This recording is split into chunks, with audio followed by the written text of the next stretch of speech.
সকালবেলা কুরবানির হাটে যাবে গরু বিক্রি করতে, বউরে কয় বউ একটা দাম কম। বউ বলে কত কমু, বল যে 50,000। তো বউ কয় বললাম 50,000। তো এরপর বাজারে যখন নিয়ে গেছে এক লোক এসে বলতেছে ভাই গরুটা 40,000 দিবেন। তখন সে বলে আল্লাহর কসম সকালবেলা একজন 50,000 দাম কইছে দেই নাই, সকালে 50,000 কইছে এরই তো দেই নাই, আপনার 40,000 কেমনে দেই? এরকম ডাকাইতা সারাডাই। আল্লাহ রাসূল সাল্লাল্লাহু আলাইহি ওয়াসাল্লাম মদিনার খেজুরের বাগান বাজার পরিদর্শনে গেলেন। যে খেজুরের স্তূপ দেখে আল্লাহ রাসূল সাল্লাল্লাহু আলাইহি ওয়াসাল্লাম খেজুরের স্তূপে হাত ঢুকাইয়া দিলেন। ঢুকাইয়া দেওয়ার পরে তিনি দেখলেন পানি, ভিতরে কি আর উপরে শুকনা খেজুর। আল্লাহর হাবিব বললেন ভিতরে পানি উপরে শুকনা কেন? কয় বৃষ্টি হইছে, আর বৃষ্টি হইলে তো সব জায়গায় পানির সয়লাভ থাকবে। আল্লাহ রাসূল সাল্লাল্লাহু আলাইহি ওয়াসাল্লাম রেগে গেলেন আর বললেন মান গাশশানা ফালাইসা মিন্না, যে আমাদেরকে ধোঁকা দেয় সে আমার উম্মত হতে পারে। The person who deceives us he is not among us, যে লোক আমাদের ধোঁকা দেয় সে আমাদের অন্তর্ভুক্ত। মুসলমানরা কি ধোঁকা দিতে পারে? খাদ্যে ভেজাল দিতে পারে? ওজনে কম দিতে পারে? মাছে ফরমালিন দিতে পারে? টেন্ডারবাজি করতে পারে? চাঁদাবাজি করতে পারে? ক্যাসিনোর ব্যবসা করতে পারে? পারে পারে। সেজন্য আমরা যেন ধোঁকাবাজি না করি। ধোঁকাবাজে ভরে গেছে বাংলাদেশ। এই ধোঁকাবাজি থেকে আমাদেরকে বেঁচে থাকতে হবে যদি প্রিয় নবীর উম্মত হতে চাই, ঠিক কিনা?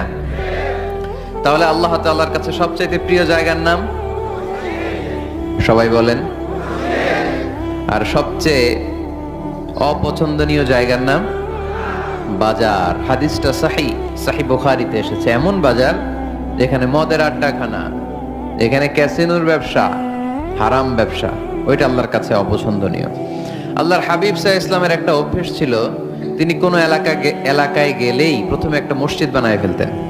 সুবহানাল্লাহ পড়েন। তার মানে মসজিদ কেন্দ্রিক তিনি সব করতেন, মস্ক সেন্টার্ড। আগে মসজিদ তারপরে সব।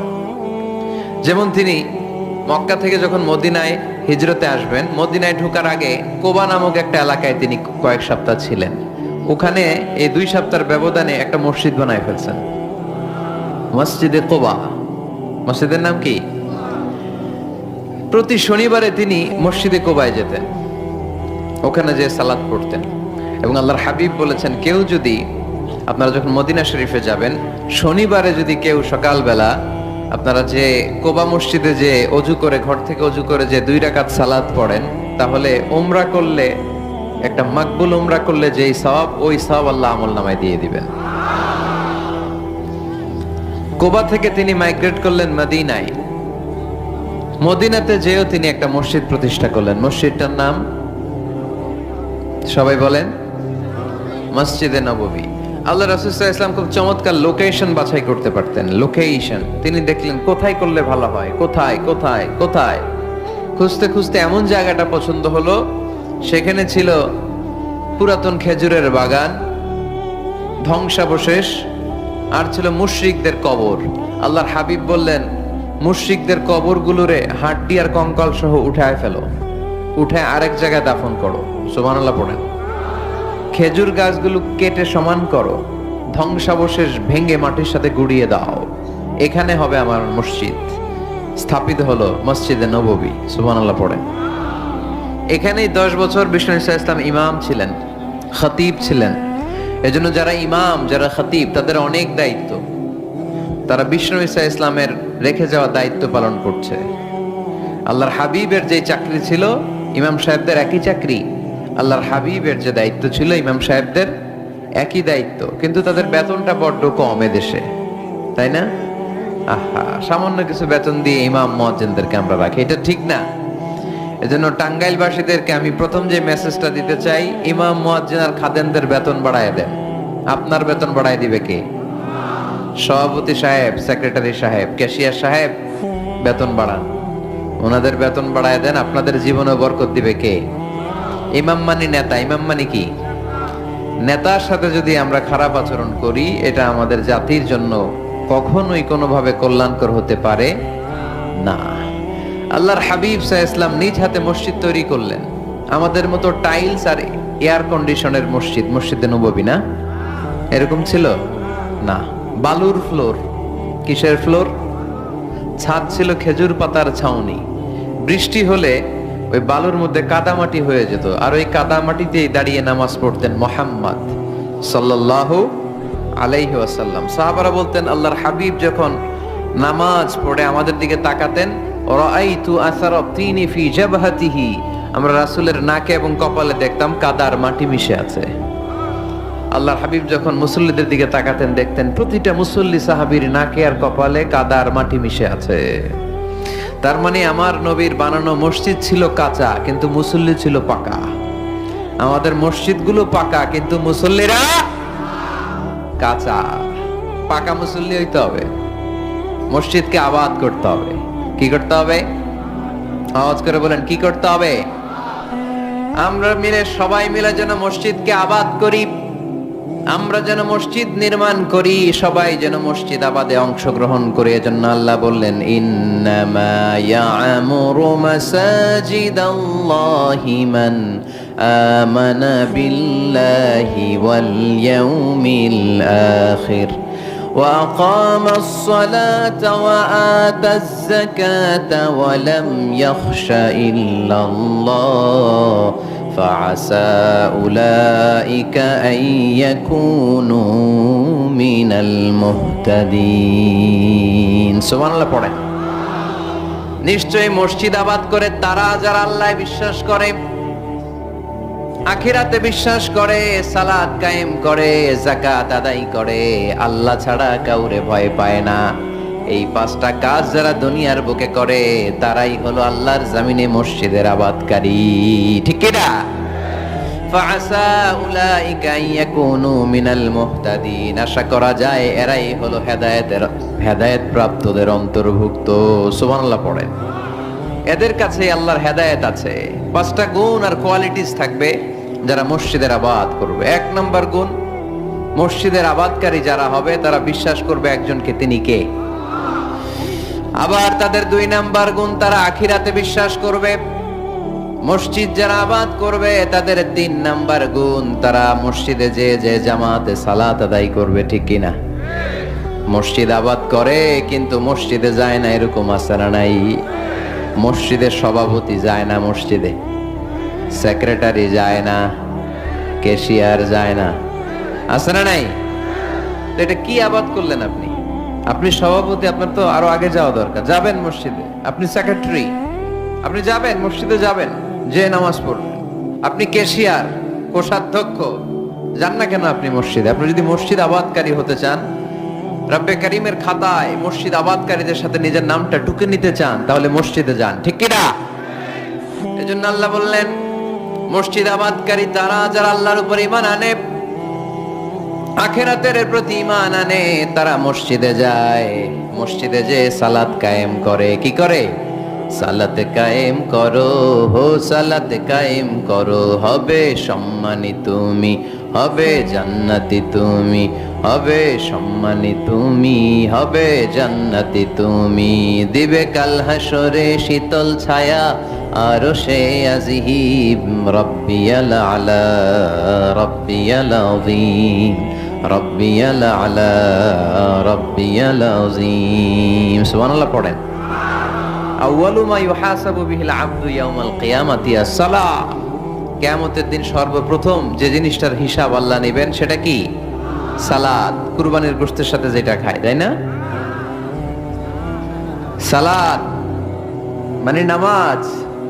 এই নামাজের হিসেবটা সর্বপ্রথম আমাদের কাছ থেকে চাইবে কে?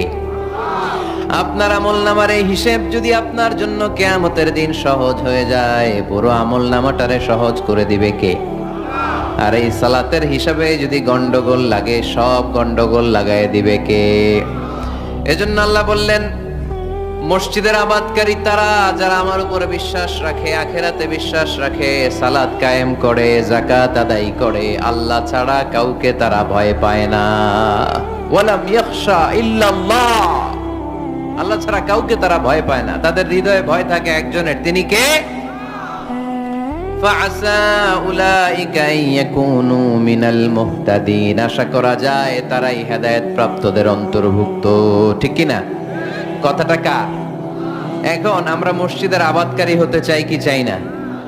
এই 4-5 জন চান? সবাই মসজিদের আবাদকারী হতে চাই কি চাই না? তাহলে এই 5টা কাজ করতে হবে। আল্লাহর উপর বিশ্বাস, আখিরাতে বিশ্বাস, মসজিদে যে সালাত আদায়, যাকাত আদায়, আর হৃদয়ে আল্লাহর ভয় ছাড়া আর কারো কোনো ভয় থাকতে পারবে না। তাহলে আমরা সবাই মসজিদ আবাদ করতে চাই। টাঙ্গাইলের ভাইরা আজকে আমাকে বললো যে মসজিদ নাকি আজকে আপনারা আবাদ করবেন। রাজি আছেন তো সবাই? খেয়াল রাখবেন, ইসলামে মসজিদ এটা সবার নাকি আওয়ামী লীগের, বিএনপির, জাতীয় পার্টির, জামাত ইসলাম, পীরের মুরিদ, তাবলীগের ভাই? কাদের? চিল্লায় বলেন কাদের? অনেক জায়গায় দেখেন মসজিদ বানায় আহলে হাদিস জামে মসজিদ। কেন আহলে হাদিস জামে মসজিদ হবে কেন? আবার অনেক জায়গায় হানাফি জামে মসজিদ। কেন? সমস্যা কি আপনাদের? ভাগ করেন কেন? আল্লাহ রাসূল আসছে মিলাইতে, আমরা খালি কোপায়া কোপায়া ভাগ করে দেই। না, ভাগ করবেন না, সবাইরে সব মসজিদে ঢুকতে দিবেন। আহলে হাদিসের ভাইরা হানাফি ভাইদের সাথে মসজিদে সালাত পড়বে, হানাফি মাযহাব যারা মানে তারা আহলে হাদিসের ভাইদের সাথে সালাত আদায় করবে। ঠেলাঠেলি আছে? কাবা ঘরের সামনে কেউ এইভাবে বুকে বাঁধে, আল্লাহু আকবার, এইভাবে দেখছেন না? কেউ এইভাবে, আবার হানাফিরা এইভাবে। মালিকীদের কিছু লোক আছে এরা বাঁধেই না, এমনি ছেড়ে রাখছে। কি করবি কর, বাঁধনো না এইভাবে। হ্যাঁ করে কিছু করারও নাই, এরা ছেড়ে দিয়ে নামাজ পড়ে। তো আল্লাহর ঘর এখানে, প্রতিটা নবীর পদ ধুলি লেগেছে যেই মক্কায়, প্রিয় হাবিবের শ্বাস প্রশ্বাস এখনো মিশে আছে এই কাবা ঘরে। আল্লাহর ঘর কাবা বাইতুল্লাহ, ওখানে দাঁড়িয়ে কেউ এখানে কেউ এখানে কেউ এখানে, কেউ বাদেই না, কেউ আমিন জোরে কেউ আস্তে। কোনো ঠেলাঠেলি আছে? তো বাংলাদেশে ঠেলাঠেলিটা আনলো কে? কেন এই ঠেলাঠেলিটা করে? কথা কি বুঝেন? ঠেলাঠেলির দিন শেষ, ঐক্য গড়ার বাংলাদেশ। চিল্লায় বলো ঠিক কি না? আমরা ঐক্য চাই। অনেক ভুল বুঝানো হয়েছে আমাদেরকে, অনেক ন্যারো মাইন্ডেড বানিয়ে রাখা হয়েছে। সংকীর্ণতার দিন শেষ, পরিবর্তন হতে শুরু করেছে। মানুষ এখন অনেক চালাক। জনগণের ধোঁকা দেওয়া, তাওহীদপন্থী মুসলমানদের গোজামিল দিয়ে বুঝ দেওয়ার দিন শেষ। জোরে বলেন ঠিক কি না? যেটা বলবেন কোরআন সুন্নাহর আলোকে বলবেন। ইসলাম এসেছে মিলানোর জন্য, তা আপনি পিস পিস করেন কেন? আল্লাহ আপনার পিস পিস করে ফেলবে। সবাই ভাই ভাই, মসজিদ সবার। 60 জন খ্রিস্টান পাদ্রী নাজরান থেকে এসেছে আল্লাহর হাবিবের সাথে দেখা করতে। জায়গা নাই, কই বসতে দিবে? কোনো জায়গা না পেয়ে 60 জন খ্রিস্টানের জন্য আল্লাহর হাবিব সাল্লাল্লাহু আলাইহি ওয়াসাল্লাম মসজিদে নববীর দরজা খুলে দিয়ে খ্রিস্টানদেরকে মসজিদে ঢুকতে দিয়েছে। মসজিদে নববীতে খ্রিস্টান ঢুকতে পারে, আর আমাদের আহলে হাদিস মসজিদে হানাফি ভাইরা ঢুকতে পারে না। হানাফি ভাইদের মসজিদে আহলে হাদিসের ভাইরা ঢুকতে পারে না। এটা আপনি পেয়েছেন কোথায়? কেন করেন এগুলো? বাদ দিয়ে দেন। আমরা সবাই এক। চিল্লায় বলেন ঠিক কিনা? আপনারা কি ঐক্য চান নাকি কিলাকিলি করবেন? আমরা কিলাকিলি চাই, বিভেদ চাই, হিংসা চাই, আর কোন ঝগড়া মারামারি চাই? আমরা চাই ঐক্য। চিল্লায় বলেন কি চাই? আল্লাহ তুমি ঐক্য প্রতিষ্ঠার তৌফিক আমাদেরকে দান করো। আর জোরে বলে আমিন। এজন্য আল্লাহ বললেন ইন্নামা ইয়ামুরু মাসাজিদাল্লাহ, যারা আল্লাহয় বিশ্বাসী, নামাজ পড়ে, যাকাত দেয়, আল্লাহরে ভয় করে, তারাই মসজিদের আবাদ করে। উমরানুল মাসাজিদ, কেমন করে মসজিদের আবাদ করবেন? 1 নাম্বার, মসজিদ নির্মাণের মাধ্যমে মসজিদের আবাদ হয়। ঠিক কি না? আল্লাহর হাবিব বললেন মান বানা লিল্লাহি বাইতান মিন মালিহি বানাল্লাহু লাহু বাইতান ফিল জান্নাহ। নিজের অর্থ ব্যয় করে যে দুনিয়ার বুকে মসজিদ বানায়া দেয়, আল্লাহ তার জন্য জান্নাতে ঘর বানায়া দেয়। ইন্না মিম্মা ইয়ালহাকু আল মুমিনু মিন হাসানাতিহি বা'দা মাউতিহি, মৃত্যুর পরে কোন মানুষ যে সওয়াবগুলো অটোমেটিক সব সময় ধারাবাহিকভাবে পেতে থাকে, তার মধ্যে একটা হচ্ছে দুনিয়াতে সে যদি কোনো মসজিদ বানিয়ে যায়, তার পার্সেন্টেজ সওয়াব যতদিন এই পৃথিবী থাকবে ততদিন আপনার আমলনামায় ওই সওয়াবের পার্সেন্টেজ পাঠিয়ে দিবে কে? তার মানে মসজিদ আবাদের 1 নাম্বার পদ্ধতি মসজিদ বানানো। মসজিদ আবাদের 2 নাম্বার পদ্ধতি বারবার মসজিদে যাওয়া, মসজিদে যে জামাতে সালাত আদায় করা। মসজিদের সাথে সম্পর্কের দরকার আছে না নাই? মসজিদে যে জামাতে সালাত আদায় করা, সালাতুল জামাআ তাফদুলু সালাতাল ফরজি বি27 দারাজা। একা নামাজ পড়লে যেই সওয়াব, মসজিদে যে জামাতে পড়লে 27 গুণ সওয়াব হয়ে যায়। এজন্য জামাতে সালাত পড়বেন তো। তার মানে 1 নম্বরে পেলাম মসজিদ বানানো, 2 নম্বরে পেলাম মসজিদে যে জামাতে নামাজ পড়া, 3 নম্বরে মসজিদের সাথে হৃদয়টারে ঝুলিয়ে রাখা। মসজিদের সাথে হৃদয়টা ঝুলে থাকবে।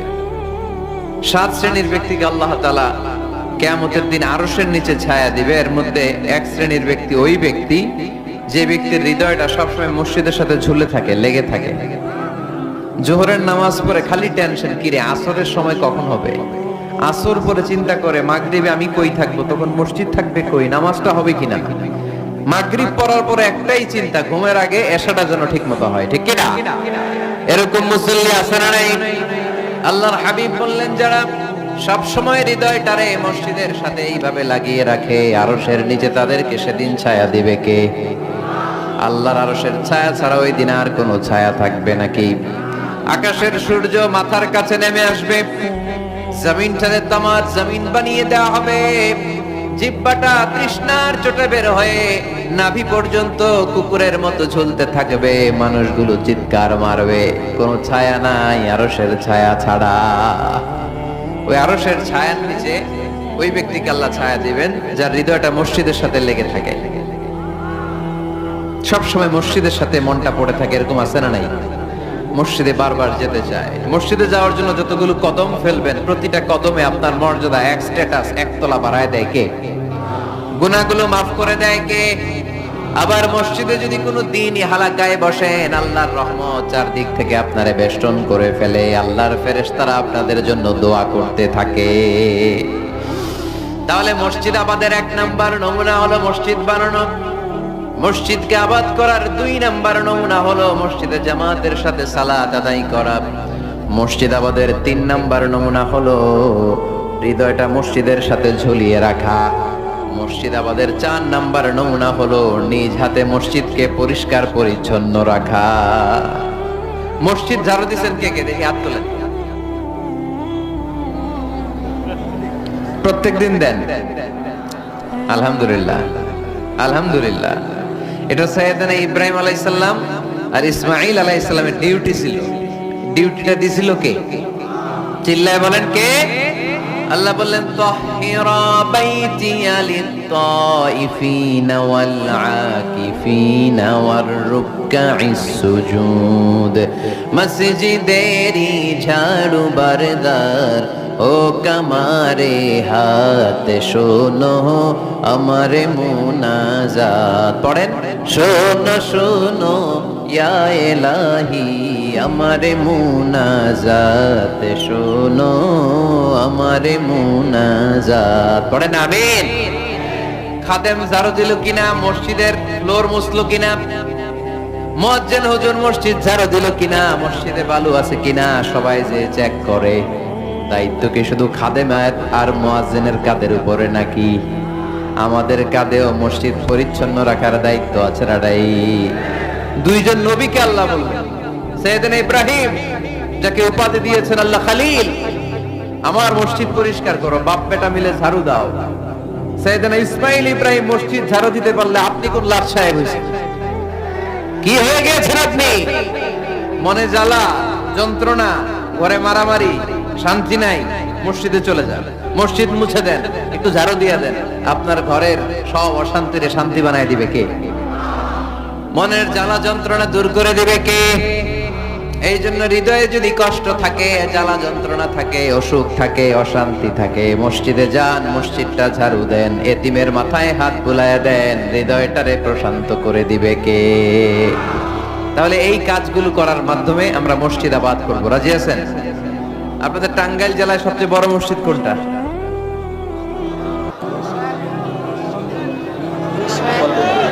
$201 গম্বুজ। কই এটা? গোপালপুর। ছাওয়াইল গোপালপুর। কে করছে এটা? কে বানাইছে?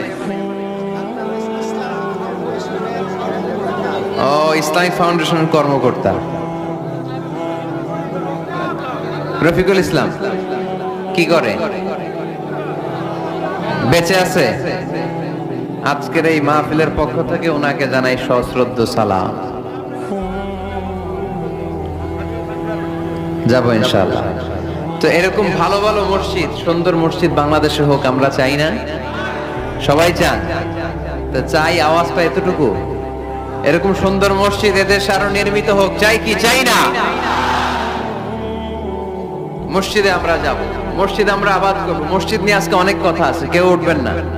মজার কথাগুলো শেষে রেখে দিছি, যারা উঠবেন এদের মিস। উঠবেন না, বসেন। মসজিদে যে আমরা যাব, কিছু আদব মেনটেন করে যেতে হবে, ঠিক কিনা? ওযু ছাড়া ঢোকা যাবে? ওযু নিয়ে ঢোকার দরকার আছে না নাই? আবার আল্লাহ বললেন, ইয়া বানি আদম খুযু যিনাতাকুম ইনদা কুল্লি মাসজিদ। ও বনি আদম, মসজিদে যখন নামাজ পড়তে যাও সবচেয়ে ভালো কাপড়গুলো গায়ে দিয়ে যাও। আদেশটা কার? কিন্তু আমরা যখন মসজিদে ঢুকি সবচেয়ে ছিঁড়া পাড়াটা পরে ঢুকি, আছে না নাই? পুরান দুরান ছিঁড়া পাড়া, যেটা আর চলে না ওইটা গায়ে দেয়া যায়। আর বিয়ের অনুষ্ঠানে সুন্নাতে খাতনা, পহেলা বৈশাখ, এসো হে বৈশাখ তোমারে আদর করি, 31st নাইটে যখন প্রোগ্রামে যাই, বিশ্ব ভালোবাসা দিবসে যখন ভালোবাসা করতে যাই, তখন সুন্দর সুন্দর পাঞ্জাবি আছে না নাই? তখন নতুন জামা। বিশ্ব ভালোবাসা দিবস আসতেছে, ওইটা কি দিবস? বেহায়া দিবস। আহা, আমার কিশোরগঞ্জে মাহফিল ছিল গত বছর এই ভালোবাসা দিবসের দিন। দেখি সবগুলার হাতে গোলাপ ফুল। গোলাপ ফুল শেষ, পুরো কিশোরগঞ্জের সব গোলাপ ফুল শেষ। ফুলের দোকানে যাই দেখলাম কিচ্ছু নাই, কয় হুজুর গত রাতেই শেষ। বিশ্ব বেহায়া দিবস, এগুলোর সাথে আমাদের কোনো সম্পর্ক নাই। আমাদের সবচেয়ে ভালো জামাটা আমরা মসজিদে পরে যাব। আমরা দুনিয়ার কাউরে দেখাতে চাই না, আমরা যা করি দেখাতে চাই একজনকে, তিনি কে? তাহলে মসজিদের প্রথম আদব ওযু করে ঢুকবো। 2 নাম্বার আদব, সবচাইতে ভালো জামাটা গায়ে দিয়ে মসজিদে ঢুকবো। 3 নাম্বার, ঢোকার সময় বাম পা দিয়ে ঢুকবো। কোন পা? আর বের হওয়ার সময় শুনেই বললেন, মসজিদে যখন ঢুকবে এই দোয়াটা পড়ো, আউযু বিল্লাহিল আযীম ওয়া বিওয়াজহিল কারীম ওয়া সুলতানিহিল কাদীম মিনাশ শাইতানির রাজীম। এই 4টা শব্দ দিয়ে এই দোয়াটা যে পড়বে, এই দোয়াটা পড়ার সাথে সাথে শয়তান চিৎকার মারে আর ঘোষণা দেয়, আজকের দিনের জন্য আমার ওয়াসওয়াসা থেকে তুই মুক্ত হয়ে গেলি।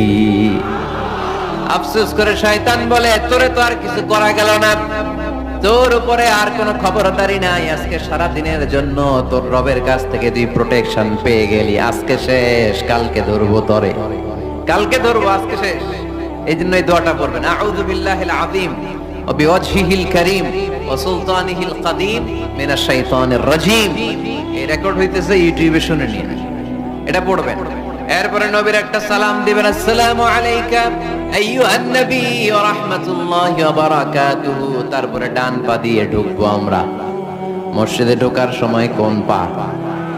সবাই বলেন আরো জোরে, মনে থাকবে? ভুল হবে না তো?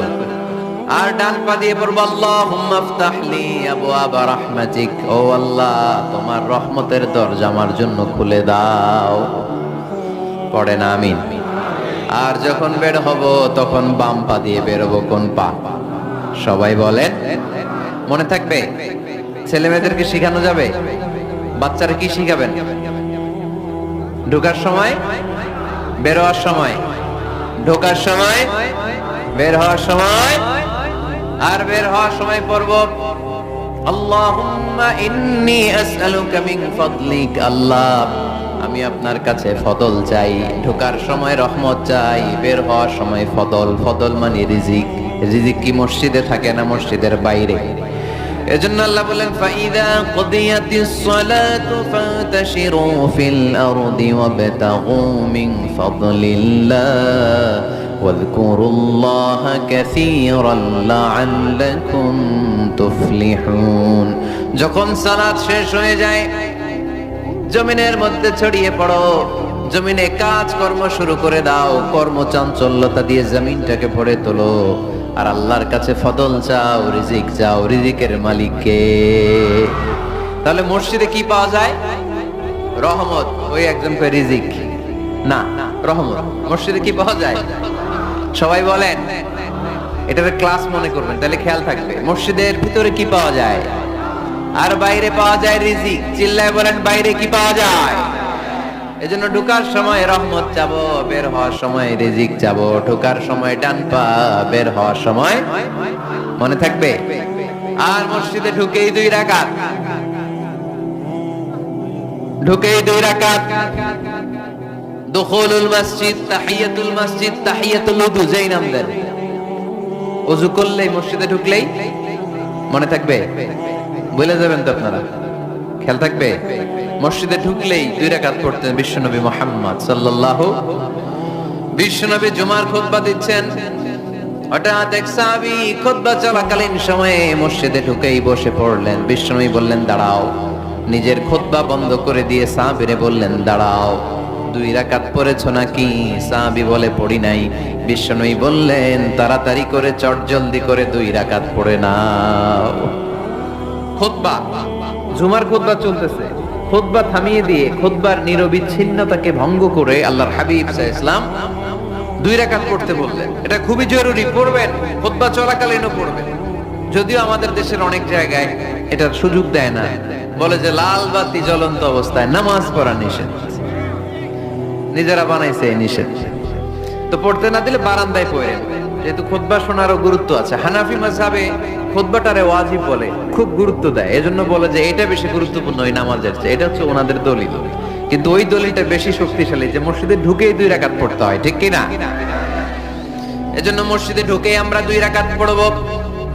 তাহলে প্রথমে ওযু করে নিলাম, সুন্দর জামা পরলাম, ডান পা দিয়ে মসজিদে ঢুকলাম, ঢুকেই 2 রাকাত পড়লাম। এই সবগুলো আদেশ বিশ্বনবী আমাদের জন্য দিয়েছে, ঠিক কি না? আবার বিশ্বনবী নিষেধ করেছে কবরের উপর যেন কখনো কেউ মসজিদ না বানায়। লাআনা রাসূলুল্লাহি সাল্লাল্লাহু লাআনাতুল্লাহি আলাল ইয়াহুদ ওয়ান নাসারা ইত্তাখাযু কুবুর আম্বিয়াইহিম মাসাজিদা। আল্লাহ তাআলা ইহুদি নাসারাদের উপর লানত দিয়েছে। কি দিয়েছে? লানত। কারণ তারা তাদের নবীদের কবরের উপরে মসজিদ বানায় ওইখানে নামাজ পড়ে। কবরস্থানে নামাজ পড়া যায়? কবরের উপরে নামাজ পড়া যায়? বাংলাদেশে আছে না নাই? ছোট্ট এতটুকু মসজিদ, 2 কাতারের এত বড় কবরস্থান। ইয়া লাল শালু, নীল শালু, আগরবাতি আর গোলাপ জলের গন্ধে ঢোকা যায় না, আছে না নাই? ওখানে যে আগরবাতি জ্বালায় দেয়, গোলাপ জল ঢেলে দেয়, আছে না নাই? কবরস্থানে বা মাজারে কেন মোমবাতি দেয় মানুষ আমি জানি না। যিনি কবরে শুয়ে আছেন ওনার কাছে কি আলো যায়? মোমবাতির আলো। তো ওনারে দিছেন কেন? এটা তো যে সমস্ত ঘরে এখনো ইলেকট্রিসিটি পৌঁছে নাই, বাচ্চারা পড়াশোনা করতে পারে না, এদের ঘরেই না আপনি মোমবাতি দিবেন? তাহলে আপনার বাবার কবরটারে আলো দিয়ে ভরে দিবে কে? মাজারে যে অনেকে টাকা দেয়, মানত করে, মাজারে টাকা দেয়া যায় না, মানত করা যায় না, মানত করতে হয় একজনের নামে। চিল্লায় বলেন, তিনি কে? খবরদার, এগুলো থেকে সাবধানে থাকতে হবে। মাজার জিয়ারত করা সুন্নাহ, কবর দেখলেই সালাম দেয়া সুন্নাহ, জিয়ারত করা সুন্নাহ। এর জন্য দোয়া চাইবেন, নিজের জন্য আল্লাহর কাছে দোয়া চাইবেন, এর জন্য দোয়া করবেন, নিজের জন্য দোয়া করবেন। কিন্তু মাজারে পড়ে থাকা লোকটার কাছে কিছু চাওয়া যায়? আল মাইয়িতু ফিল কবর কাল গরীকি ফিল বাহর। সাঁতার না জানা ব্যক্তি সাগরে পড়লে যেরকম অসহায়, কবরে শুয়ে থাকা ব্যক্তিটা তার চেয়েও বেশি অসহায়। সে আপনার জন্য কি করবে? আপনি তার জন্য দোয়া করলে সে কিছু পাবে। সে আপনার কিছু করাই দিতে পারবে? করতে পারে একজন, তিনি কে? চিল্লায় বলতে হবে, তিনি কে? কেউ ফিরে না খালি হাতে, আল্লাহরে তোর দরবারেতে, ঠিক কি না? পড়েন সবাই, কেউ ফিরে না খালি হাতে, আল্লাহরে তোর দরবারেতে। এজন্য কবর কেন্দ্রিক কোনো মসজিদ নাই। আগে মসজিদ, পরে হবে কবর। যেমন বিশ্বনবী আগে তৈরি করেছেন মসজিদে নববী, তার পাশে হয়েছে বিশ্বনবীর কবর, তার বাম দিকে হয়েছে বাকিউল গারকাত, বাকি কবরস্থান, মাকবারাতুল বাকি, যেখানে বিশ্বনবীর স্ত্রীরা শুয়ে আছেন, সাহাবারা শুয়ে আছেন রাদিয়াল্লাহু তাআলা আনহুম ওয়া আনহুন্না। তাহলে আগে হবে মসজিদ, তারপরে কবর। কবর কেন্দ্রিক কোন মসজিদ বানানো যাবে? মনে থাকবে এটা। টাঙ্গাইল এরকম আছে যে আগে কোন আল্লাহর ওলির কবর ছিল, এর উপরে বিশাল মসজিদ বানাইতেছে। আছে? নাই। আলহামদুলিল্লাহ, খুব ভালো। কবর কেন্দ্রিক মসজিদ বানাবেন না, মসজিদ আর কবরস্থানে গ্যাপ রাখবেন, তা না হলে ভেজাল হওয়ার সম্ভাবনা আছে না নাই? এরপরে বিশ্বনবী মসজিদকে ক্লিন রাখতে বলেছেন। আমার রাসূলুল্লাহ সাল্লাল্লাহু আলাইহি ওয়াসাল্লাম বিবিনাইল মসজিদি ফি দুয়ার ওয়া আন তুনাযযাফা ওয়া তুতায়্যাবা। আল্লাহর হাবিব বলেছেন, এলাকায় এলাকায় তোমরা মসজিদ বানাও, মসজিদগুলোরে পরিষ্কার রাখো, আতর আর সুগন্ধি দিয়ে তোমরা পারফিউম করে দাও।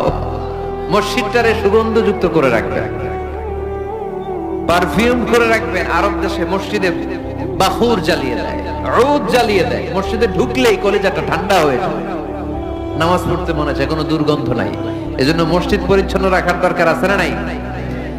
এরপরে বিষ্ণু ইসলাম বলেন, মসজিদের সর্বশেষ আদব হলো তোমরা যখন মসজিদ বানাবা, খবরদার মসজিদকে অতিমাত্রায় ডিজাইন করা যাবে না। অতিমাত্রায় ডিজাইন করা যাবে না। আমরা এতই ডিজাইন করি, কোনটা মসজিদ আর কোনটা কমিউনিটি সেন্টার চিনাই যায় না। আছে না নাই? না, অতিমাত্রায় ডিজাইন না, যতটুকু লাগে। গরম লাগে, এয়ারকন লাগান, নো প্রবলেম। নিচে সমস্যা, সিম্পলি টাইলস দিয়ে দেন। কিন্তু লাইটিং ফাইটিং, লাল নীল বাতি, এই কারুকার্য ওই কারুকার্য, এটা করতে নিষেধ করেছেন মুহাম্মদ সাল্লাল্লাহু। বিশেষ করে মসজিদের কেবলার দেয়ালে। কোন দেয়ালে? কেবলার দেয়ালে কোনো ঘড়ি থাকতে পারবে না, কোনো ক্যালেন্ডার থাকতে পারবে না, সব পিছনে। ইমাম সাহেব ঘড়ির টাইম দেখে নেবে। সামনে ক্যালেন্ডার থাকলে নামাজের সময় ক্যালেন্ডারের ভিতরে যে মাদ্রাসা মসজিদ, ওইখানে নজর পড়ার সম্ভাবনা আছে না নাই? বিভিন্ন জিনিস লেখা থাকে, নামাজও পড়ি, ওইটাও পড়ি, আছে না নাই? নামাজ পড়ে কয়টা বাজলো, ঘড়ির দিকে নজর পড়ার সম্ভাবনা আছে না নাই? এই জন্য কেবলার দেয়ালটা যদি সাদা মাঠা রাখা যায় সেটাই ভালো। আপনার নজর থাকবে সেজদার দিকে। ডানে একটা নজর দিলে আল্লাহ বলে ফিরে আয়, সেজদার দিকে তাকা। আরেক দিকে নজর দিলে আল্লাহ বলে ফিরে আয়, সেজদার দিকে তাকা। আবার যদি টাইলসের দিকে নজর দেন, আল্লাহ বলে ফিরে আয়, সেজদার দিকে তাকা। আবার যদি নজর দেন, আল্লাহ রেগে যে বলে লা হাজাত আলি ইলা সলাতিক, তোর এই নামাজের কোনো দরকার আমার নাই। যে আল্লাহ তাআলাকে খুশি করার জন্য সালাত পড়তে আসলাম, উনি যদি বলে তোর এই নামাজের দরকার আমার নাই, তো কার জন্য সালাত পড়লেন আপনি? এজন্য মসজিদের সামনের ওয়ালে যত কম ডিজাইন হওয়া যায়, ঘড়ি, ক্যালেন্ডার ইত্যাদি ইত্যাদি, লেখা জোখা, এগুলো সামনে না, এগুলো পেছনে দিতে পারলে ভালো। ইভেন জায়নামাজের মধ্যেও কাবা ঘরের ডিজাইন আছে না নাই? এটা ইহুদিদের ষড়যন্ত্র। আমরা বোকা শোকা মুসলমান, ওরা সর্বপ্রথম জায়নামাজের মধ্যে কাবা ঘরের ডিজাইন দিছে। কোন ডিজাইন? আর আমরা মুসলমানরা মনের অজান্তে নিজের কাবারে নিজে লাথি মারি। কথা বলেন, কথা বলেন। এজন্য খবরদার, কোন মসজিদের ডিজাইনওয়ালা, কোন কাবা ঘরের নমুনাওয়ালা, মসজিদুল আকসার গম্বুজওয়ালা, মসজিদে নববীর কোন গম্বুজওয়ালা জায়নামাজ আমরা কিনবো না। আমরা না কিনলে ওদের ব্যবসা শেষ, ঠিক কিনা? ফ্রেশ জায়নামাজ কিনবে। কি জায়নামাজ? ফ্রেশ। সিম্পলি ফুল হইতে পারে, সাদা হইলে আরো ভালো। ফ্রেশ কোন মসজিদ, বিশেষ করে কাবার ডিজাইন ওলা তো কিনাই যাবে। ওইটার মধ্যে দাঁড়ায় আছে ইমাম সাহেব, আছে না নাই? মনে থাকবে, মনে থাকবে। এজন্য বিশ্বনবী বললেন, মসজিদ নির্মাণ করো, মসজিদের সাথে হৃদয়টারে ঝুলিয়ে রাখো। কিয়ামতের দিন এই মসজিদের ওসিলায় জান্নাতের বাড়ি বানায় দিবে কে? আবার বিশ্বনবী বললেন, লা তুসাদ্দুর রিহাল ইল্লা ইলা সালাসাতি মাসাজিদা। এই দুনিয়ার বুকে 3টা মসজিদের দিকে শুধু বিশেষ সওয়াবের উদ্দেশ্যে ভ্রমণ করা যায়। এই 3টা মসজিদ ছাড়া বিশেষ সওয়াবের উদ্দেশ্যে পৃথিবীর কোনো মসজিদে ভ্রমণ করা যাবে। আপনি ডিজাইন দেখতে যাইতে পারবেন। এই যে বললেন যে কি একটা হইছে 200 কত গম্বুজ, 201 গম্বুজ, সুন্দর একটা বানাইছে, দেখতে যাই, যাওয়া যাবে। নামাজ পড়তে মনে চায়, ওইটাই যাওয়া যাবে, কিন্তু ওইখানে বেশি সওয়াব হবে, এই নিয়তে যাওয়া যাবে? You cannot say it any journey expecting special virtue except 3 mosques: the Mosque of Haram, the Mosque an-Nabawi, the Masjid al-Aqsa, ঠিক কি না? এই 3টা মসজিদ ছাড়া বিশেষ সওয়াবের নিয়তে পৃথিবীর কোনো মসজিদে ভ্রমণ করা যায় না, তবে দেখতে যাওয়া যায়। এটার আর্কিটেকচারাল ডিজাইন দেখার জন্য। এটার ক্যালিওগ্রাফিক্যাল ডিজাইন, এটার ইকোসিস্টেম, এটা কেমন করে করেছে, কতটুকু জায়গা, ডিজাইনটা কেমন, এটা দেখার জন্য যেতে পারবেন। কিন্তু এই 201 গম্বুজে নামাজ পড়লে সব 3 গুণ হবে, এরকম ধারণা করা যাবে? বাইতুল মুকাররমে পড়লে এত গুণ সওয়াব, এই ধারণা করা যাবে? এই যে চলে আসছে 201 গম্বুজ, আমি দেখতেছি, আপনারা পাবেন না দেখতে। আগে দেখে ফেলছেন? মাশাআল্লাহ মাশাআল্লাহ, সুন্দর। আরো কিছু পরামর্শ দিবে, এগুলো শেষে দিচ্ছি আমি। কষ্ট হইতেছে আপনাদের? জিমায় পড়তেছেন? আরো কয়েক মিনিট শুনবেন। 3টা মসজিদে নিয়ত করে যাওয়া যায়। 1 নম্বরে মসজিদে হারাম, 1 নম্বরে কি? ইন্না আউওয়ালা বাইতিন উদিআ লিন-নাসি লাল্লাযী বিবাক্কাতা মুবারাক।